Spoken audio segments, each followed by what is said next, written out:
उसे अंदाजा नहीं था कि वह एक प्राचीन दानवी शक्ति को मुक्त करने जा रही है। उस मूर्ति के अंदर सदियों से बंद एक भयानक डायन कैद थी, जो तुरंत आजाद होते ही औरत पर झपट पड़ी। उसने अपने शरीर को मरोड़ा और चुपचाप महिला के चेहरे की ओर लपकी और एक किस के साथ धुएं में बदलकर उसके शरीर में समा गई। अब से हर बार जब कोई उस डायन का नाम पुकारेगा, वह उस महिला के अंदर से बाहर निकल आएगी, अपनी असली डरावनी रूप में। इस नजारे को देखकर हर कोई डर के मारे कांपने लगा, लेकिन उन्हें यह नहीं पता था कि चाहे डायन के पास असीम जादुई ताकत थी, वह अब भी पूरी तरह आजाद नहीं थी। उसका दिल, जो कभी एक गुफा में गहराई में छिपा था, उसे एक आर्कियोलॉजी टीम ने खोज निकाला और अब वह मिलिट्री ऑफिसर अमांडा वॉलर के कब्जे में था। अमांडा ने उसे अपने कंट्रोल में रखने के लिए उसका दिल हथियार बना लिया था। अपनी जान बचाने के लिए डायन को अमांडा की अधीनता स्वीकार करनी पड़ी। अमांडा ने उसकी शक्तियों की परीक्षा लेने के लिए उसे आदेश दिया कि वह ईरान में मौजूद एक अत्यंत गोपनीय दस्तावेज लाकर दे। डायन ने बिना देर किए समय और अंतरिक्ष का पर्दा चीर दिया और महज 2 सेकंड में वो दस्तावेज अमांडा की टेबल पर फेंक दिया। यह देखकर सैन्य अधिकारी चौंक गए। वो जानकारी जिसे हासिल करने में सालों लग गए होते, डायन ने पलक झपकते ला दी थी। अब अमांडा को यकीन हो गया कि वह इस काली शक्ति को नियंत्रित कर सकती है। उसने इसका सबूत देने के लिए एक चाकू निकाला और डायन के दिल में चुभो दिया। दर्द में कराहती डायन फिर से वापस डॉक्टर जून मून के शरीर में समा गई। अमांडा की इस कार्यवाही ने सेना को यह भरोसा दिला दिया कि डायन को कंट्रोल में रखकर खतरनाक मिशन पूरे किए जा सकते हैं। इसलिए अमांडा ने टास्क फोर्स एक्स बनाने की योजना शुरू की, एक ऐसी टीम जो खतरनाक कैदियों को लेकर सुइसाइड मिशन को अंजाम दे सके। इस टीम के लिए चुने गए अपराधी थे डेडशॉट, हर तरह के हथियारों में माहिर, जो 3000 मील दूर से भी सटीक निशाना लगा सकता है। हार्ली क्वीन, मासूम दिखने वाली लेकिन असल में पागल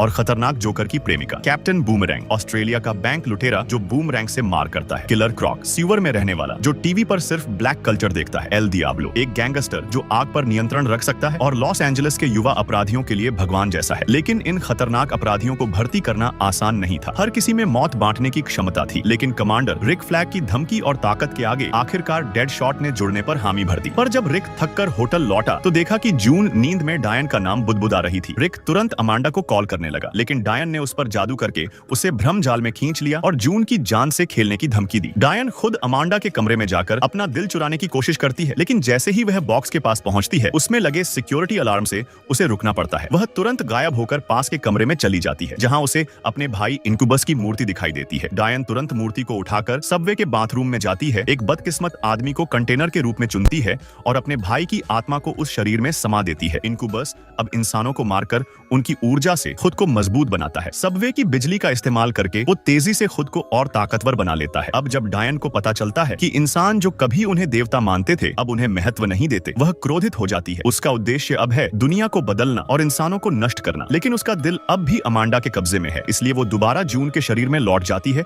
और सही समय का इंतजार करती है। दूसरी ओर इनक्यूबस सबवे स्टेशन में लोगों के बीच घुल मिलकर बीमारी का बहाना बनाता है। एक पुलिस वाला उसकी मदद करने आता है, लेकिन वह अचानक अपनी टेंटिकल्स निकालता है, डॉक्टर को जकड़ लेता है और दूसरे पुलिस वालों को भी मार देता है। आसपास खड़े लोगों को भी पकड़कर सबवे ट्रैक पर खींच लेता है और उनकी ऊर्जा से खुद को और ताकतवर बनाता है। दूसरी ओर अमांडा प्लान बनाती है कि डायन की मदद से वह एक मिनी न्यूक्लियर बॉम्ब को सीधे इनक्यूबस के पास टेलीपोर्ट करा दे, लेकिन जैसे ही डायन को दोबारा शरीर का कंट्रोल मिलता है, वह बम लेकर भाग जाती है। अमांडा को समझ आता है कि अब डायन पूरी तरह आजाद हो चुकी है। उसने इनक्यूबस की मदद से दिल वापस पा लिया है। अब डायन और उसका भाई एक विनाशकारी जादुई हथियार बना रहे हैं, एक ऐसा जादुई मंडल जो आसमान में बन रहा है और पूरे शहर को तबाह कर सकता है। टैंक, मिसाइलें, सैनिक सब बेकार हो जाते हैं। घातक जादू पूरे शहर में फैल जाता है। कई घंटे में सेना की अधिकांश यूनिट्स नष्ट हो जाती हैं। स्थिति हाथ से निकलते देख अमांडा टास्क फोर्स एक्स को इस सुइसाइड मिशन पर भेजती है। हर सदस्य की गर्दन में एक छोटा सा बम फिट किया जाता है। अगर कोई भागने की कोशिश करे तो अमांडा बटन दबाकर उसका सिर उड़ा सकती है। टीम हेलीकॉप्टर से शहर में भेजी जाती है, लेकिन ऊपर पहुंचते ही हेलीकॉप्टर पर गोलीबारी होती है और वह क्रैश कर जाता है। इसके बावजूद सभी सदस्य सुरक्षित उतरते हैं और अपने मिशन पर निकल पड़ते हैं। शहर के अंदर उन्हें पहली बार आमना सामना होता है उन प्राणियों से, इंसानों की शक्ल वाले सफेद आंखों वाले झोंबी जैसे राक्षस जो डायन के काले जादू।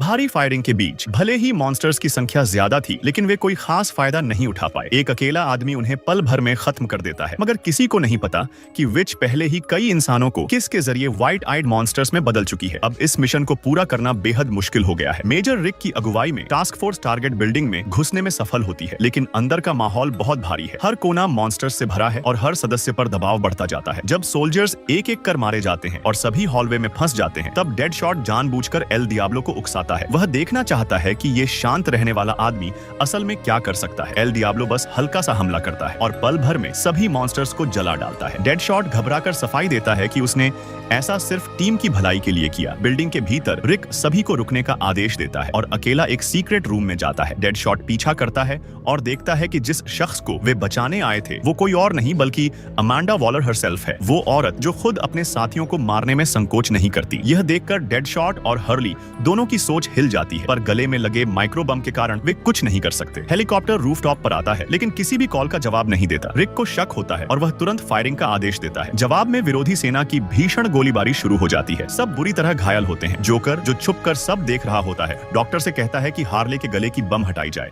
और फिर हार्ली को टेक्स्ट करता है कि वह जल्दी भाग जाए। हार्ली ये जानकर कि जोकर अपनी जान जोखिम में डालकर उसे बचाने आया है, गोलियों के बीच रस्सी पकड़कर हेलीकॉप्टर की ओर छलांग लगा देती है। वॉलर को गुस्सा आता है और वह डेडशॉट को उसकी बेटी की जान की धमकी देकर कहती है कि हार्ली को मार दे। डेडशॉट गोली चलाता है पर जानबूझकर चूक जाता है। वॉलर फिर भी हेडक्वार्टर से कॉल करती है और हाईजैक्ड हेलीकॉप्टर को उड़ा देने का आदेश देती है। जोकर और हार्ली एक दूसरे को गले लगाते हैं। तभी हेलीकॉप्टर पर मिसाइल लगती है। हेलीकॉप्टर नियंत्रण खो देता है और जोकर हार्ली को धक्का देकर बचा लेता है, जबकि खुद बिल्डिंग पर गिरते हुए गायब हो जाता है। वॉलर को एक टेंटिकल पकड़कर चाओ ज़ुए नेस्ट में खींच ले जाती है, जहां विच उसका दिल वापस लेती है और उसके दिमाग से लिंक कर अमेरिका के सभी मिलिट्री बेसिस की जानकारी हासिल कर लेती है। फिर वह अपना रिचुअल शुरू करती है और मिसाइल लॉन्चिंग सिस्टम वाले सैटेलाइट को तबाह कर देती है। सभी स्क्वाड मेंबर्स एक खाली बार में बैठकर हार मान लेते हैं। रिक तब डेडशॉट को उसकी बेटी की चिट्ठियां देता है, जिन्हें वह पहले वॉलर से छुपा रहा था। उनमें डेडशॉट की बेटी का भावुक संदेश होता है, पापा मुझे पता है आप गलत काम करते हो, लेकिन मैं फिर भी आपसे प्यार करती हूँ। यह पढ़कर डेडशॉट को नई उम्मीद मिलती है और वह बाकी टीम को प्रेरित करता है। वे सभी जानते हैं कि